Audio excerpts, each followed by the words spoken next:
Dear JBT students, आपने बहुत अच्छा एक क्वेरीज मेरे से की थी कि सर ह्यूमनिस्टिक थ्योरी के बारे में और डेवलपमेंट ह्यूमनिस्टिक साइकोलॉजी डेवलपमेंट के बारे में बोला गया था कि सर ये थ्योरी आप हमें समझा दीजिए। ये एक सेकेंड यूनिट में है, ग्रोथ एंड डेवलपमेंट में आती है बीच में। ये ग्रोथ एंड डेवलपमेंट के बाद एक थ्योरी आती है, ह्यूमनिस्टिक थ्योरी है डेवलपमेंट की। बहुत अच्छा क्वेश्चन, बहुत अच्छी क्वेरीज थी। जैसे जैसे आप क्वेरीज कहते हैं तो मैं आपको उसका जो है वो आंसर देता हूँ। तो ह्यूमनिस्टिक की थ्योरी की अगर हम बात करें तो ह्यूमनिस्टिक थ्योरी जो थी वो ग्राहम मैस्लो ने दी थी। इसका नाम मैस्लो है, आप मैस्लो से इसको याद रख सकते हैं। ये मैस्लो की दी हुई थ्योरी है, 1954 में दी थी, ये 1954 में उसने दी थी। 43 में उसके ऊपर उसने काम करना शुरू किया था। 1954 में इसको नाम जो था वो दिया गया है ह्यूमनिस्टिक थ्योरी का, मैस्लो। इसको हम दूसरे नाम से भी जानते हैं, मैस्लो हायरार्की ऑफ नीड्स के बारे में इसके बताया गया है। और इसका थ्योरी का सेकंड नाम जो है, ह्यूमनिस्टिक थ्योरी के अलावा इस थ्योरी का नाम मैस्लोज हायरार्की ऑफ नीड्स का नाम भी दिया गया है। अब हायरार्की ऑफ नीड्स का मतलब ये है कि हम जब वृद्धि और विकास करते हैं, जब हम अपने जीवन में विकास करते हैं तो हमारे विकास के साथ साथ हमारी एक नीड्स का क्रम है। हायरार्की मतलब एक क्रम चलता है हमारी नीड्स का।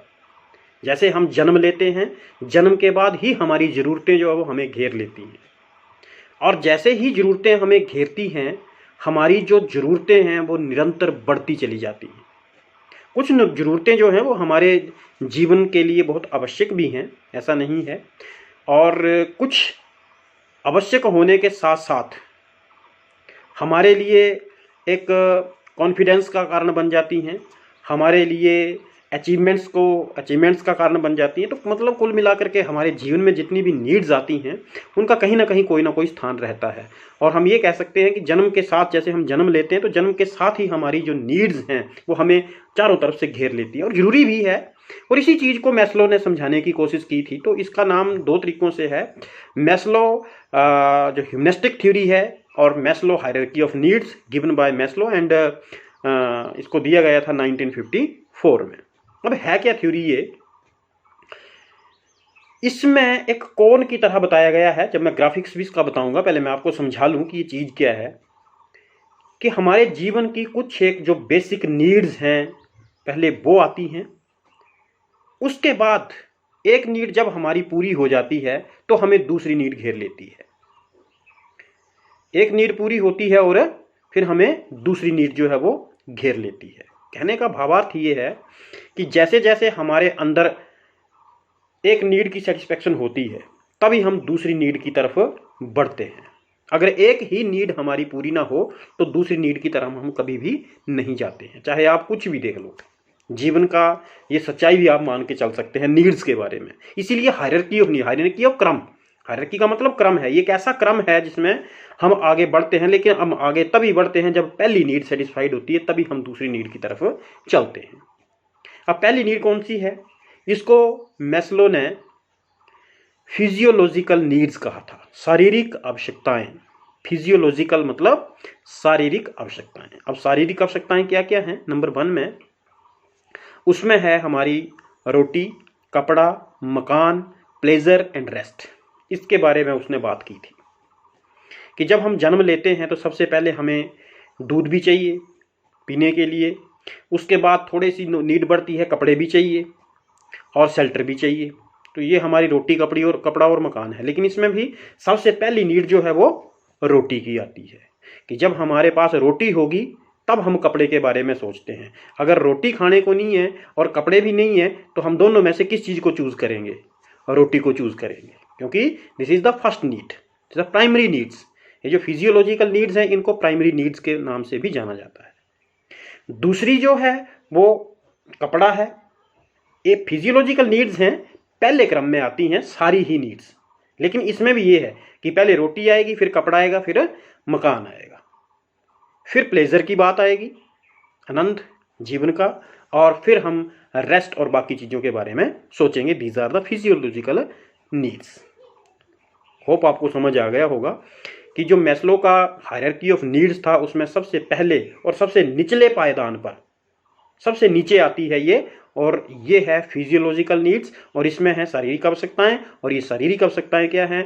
रोटी, कपड़ा और मकान। सबसे पहले हम इन्हीं चीज़ों के बारे में सोचते हैं। अगर इन चीज़ों के बारे में, अगर ये चीज़ें हमारे जीवन में नहीं होंगी तो हम दूसरी नीड के बारे में नहीं सोचते हैं। और अगर इन तीनों चीज़ों को इकट्ठा भी रख दिया जाए तब भी हम सबसे पहले रोटी को चूज करेंगे, फिर तन ढांकने की बात करेंगे, फिर हम रहने की बात सोचेंगे। दूसरी जो नीड्स है वो आती है सेफ्टी नीड्स या सिक्योरिटी नीड्स। जब हमारे पास रोटी आ जाती है, कपड़ा आ जाता है, मकान आ जाता है, प्लेजर पूरा हो जाता है, फिर हम अपनी सुरक्षा के बारे में सोचते हैं। जब तक हमारे पास रोटी नहीं है हम सुरक्षा के बारे में नहीं सोचते हैं। कभी आपने देखा होगा जो भूखा इंसान है, अगर वो उसको तीव्र भूख लगी है तो वो चोरी करने से नहीं हिचकिचाएगा। क्यों? क्योंकि चोरी जो है उसके बाद उसकी सेफ्टी नहीं होगी, उसको मार भी पड़ सकती है, लेकिन वो उस मार से डरेगा नहीं। क्यों? क्योंकि सेफ्टी नीड सेकंड नीड है। पहले वो पेट के बारे में सोचेगा, क्योंकि जीवन रहेगा तब तो सेफ्टी है। जब जीवन नहीं रहेगा, भूख से मर जाएंगे तो सेफ्टी नहीं हो पाएगी। सेफ्टी क्या करनी है फिर हमने? तो उसको हम जो है वो सेफ्टी नीड्स के बारे में, दूसरी पहली नीड सेटिस्फाई होने के बाद हम दूसरी पायदान पर चढ़ते हैं। सबसे नीचे फिजियोलॉजिकल शारीरिक आवश्यकताएं, फिर सेफ्टी नीड्स। तीसरे नंबर पर आती हैं लव एंड बिलोंगिंगनेस नीड्स। प्यार, स्नेह, ये भी एक जरूरत है, लेकिन मैस्लो ने इसको तीसरे क्रम पर रखा था, नीचे से ऊपर की ओर तीसरे क्रम में रखा था। और ये इसलिए है क्योंकि जब हमारी पहली नीड पूरी होती है तब हम जाकर के सेफ्टी के बारे में सोचते हैं। मतलब पहले हमारा रोटी कपड़ा पूरा होता है, उसके बाद फिर हम सेफ्टी के बारे में सोचते हैं। जब सेफ्टी पूरी होती है तब हम जाकर के फिर लव और बिलोंगिंगनेस के बारे में सोचते हैं, जिसमें फ्रेंडशिप, फैमिली, है ना, ये चीजें जो हैं वो आती हैं। तीसरे नंबर की जो नीड्स है वो पूरी हो जाती है तो फिर हम चौथी नीड्स के बारे में सोचते हैं, और वो है self esteem needs. Self esteem होती है आत्मसम्मान की नीड्स, जिसमें हमारे आत्मसम्मान, जब इंसान के पास रोटी खाने को नहीं है, सेफ्टी कोई नहीं है, तब उसके पास क्या आत्मसम्मान होगा?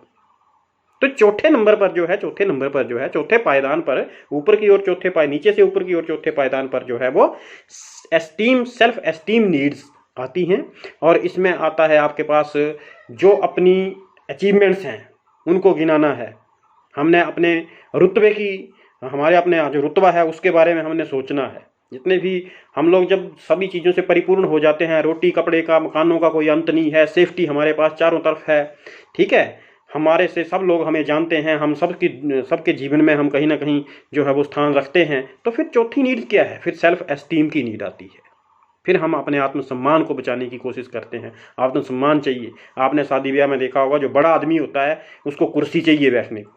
नेता लोग जो होते हैं उनको भीड़ चाहिए, बहुत सारी गाड़ी मोटर उनके पीछे चलनी चाहिए। ये सेल्फ एस्टीम है, क्योंकि उनको किसी चीज़ की कमी नहीं है। लेकिन क्या है, कमी किस चीज़ की है? अपनी वाह करवाने की, अपनी जय जयकार करवाने की। वो सेल्फ एस्टीम में आता है। ये भी इंसान के चौथे पायदान में आता है। और सबसे टॉप में जो है, टॉप ऑफ द लेवल जो है वो है सेल्फ एक्चुअलाइजेशन, आत्मज्ञान। ये भी एक नीड है और ये सबसे एंड में है।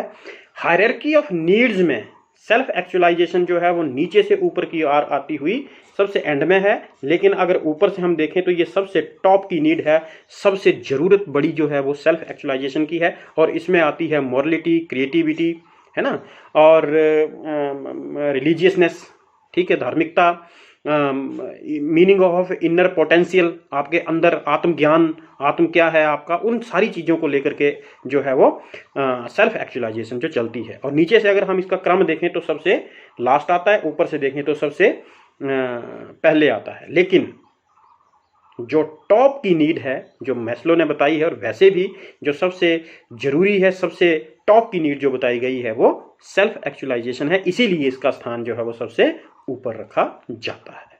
So this is the theory of humanistic given by Maslow. इसका मैं आपको ग्राफिक बताता हूं कैसे है ये। स्टूडेंट्स, इसको आप ध्यान से देख सकते हैं। This is the cone of hierarchy of needs given by Maslow. ये है मैस्लो हायरार्की ऑफ नीड्स भी इसको कहा जाता है, ये आप देख सकते हैं इसको। सबसे पहले इसमें जो नीचे का क्रम है, अगर नीचे से आप देखें तो सबसे पहले आता है फिजियोलॉजिकल नीड्स। फिजियोलॉजिकल नीड्स मतलब शारीरिक आवश्यकताएं। इसमें आप देख सकते हैं food, water, shelter, clothing, sleep, air, ये हमारी शारीरिक आवश्यकताएं। हमारा शरीर इनके बिना जीवित नहीं रह सकता। ये हमारी सबसे जिनको कहते हैं प्राथमिक आवश्यकताएं हैं। प्राथमिक आवश्यकताएं हैं, शारीरिक आवश्यकताएं हैं, फिजियोलॉजिकल नीड्स हैं। अगर ये पूरी होती हैं तो फिर हम दूसरी नीड की तरफ बढ़ते हैं, इसलिए इसका जो चिन्ह है वो कोन की तरह है। दूसरा सेफ्टी नीड्स हैं, इसमें health, employment, property, family, stability, ये इसमें आता है।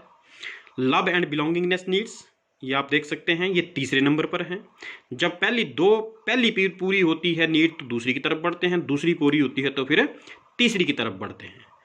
तीसरी जब पूरी होती है तब हम सेल्फ एस्टीम की तरफ बढ़ते हैं, और जब सब कुछ हमारे पास आ जाता है तो फिर हम सेल्फ एक्चुअलाइजेशन की बात करते हैं, सेल्फ एक्चुअलाइजेशन के बारे में सोचते हैं। यहाँ पर देखने वाली बात यह है कि जो हमारी फिजियोलॉजिकल नीड्स हैं ये सबसे एंड में है, और सेल्फ एक्चुअलाइजेशन जो है ये सबसे टॉप में आता है। इसको हम कहते हैं कि सेल्फ एक्चुअलाइजेशन जो है ये सबसे टॉप की जो नीड्स है, सबसे महत्वपूर्ण जो नीड है या सबसे नंबर 1 पर जो नीड आती है वो सेल्फ एक्चुअलाइजेशन नीड आती है। तो इसको भी आप ध्यान से देख सकते हैं।